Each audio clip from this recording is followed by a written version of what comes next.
গাছ ছেড়ে শেষমেশ রান্নার ভিডিও দিচ্ছি কেন? আসলে আজ আমার জন্মদিন, তো ভাবলাম একটা ছোটখাটো সেলিব্রেশন করা যাক।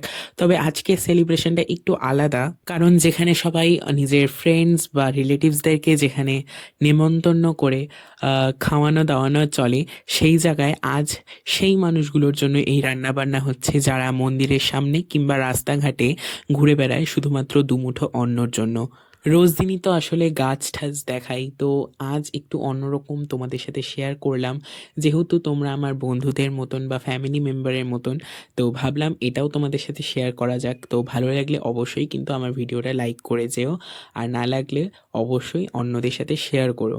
তবে আজ এই যে আয়োজন খুবই সামান্য, তবে যেটুকু পেরেছি করার চেষ্টা করেছি। আজকের মেনুতে ছিল শুধুমাত্র ফ্রাইড রাইস এবং পনির, আর ছিল সঙ্গে একটা করে মিষ্টি। তো তারই রান্নাবান্না আজকে সারাদিন ধরে চলছে। আমি, আমার মা, আমার বাবা, আমরা সবাই মিলে এগুলো করছি সারাদিন ধরে, তাই আজকে আর আলাদা করে গাছের ভিডিও বানাতে পারিনি।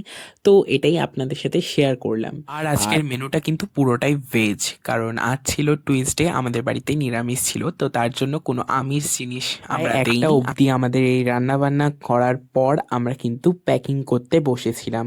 আর প্যাকিং কিন্তু আমি আমার বাবা মিলে করেছি। আমার বাবা এখানে সার্ভ করছিল, আর আমি জাস্ট যে কৌটোগুলো সেগুলোর ঢাকনা লাগিয়ে দিয়েছিলাম। দেখতে দেখতে আমাদের কিন্তু প্রত্যেকটা পার্সেল বা কৌটো প্যাক হয়ে গেছে। এবার চলুন দিয়ে বেরোতে বেরোতে 3টা বেজে যাওয়ায় আমি ভেবেছিলাম হয়তো কাউকেই আমরা পাবো না, তবে ভগবানের আশীর্বাদে খাবারের কন্টেনারই আমরা কিন্তু গরিব দুস্থদের হাতে তুলে দিতে পেরেছি। সব ক্লিপস আমরা কিন্তু ভিডিওটিতে দিতে পারিনি, তবে হ্যাঁ বেশ কিছু ক্লিপস দিয়ে চেষ্টা করেছি। তো আজকের জন্য এটুকুই। ভিডিওটা ভালো লাগলে লাইক, শেয়ার আর অবশ্যই সাবস্ক্রাইব করবেন। টাটা।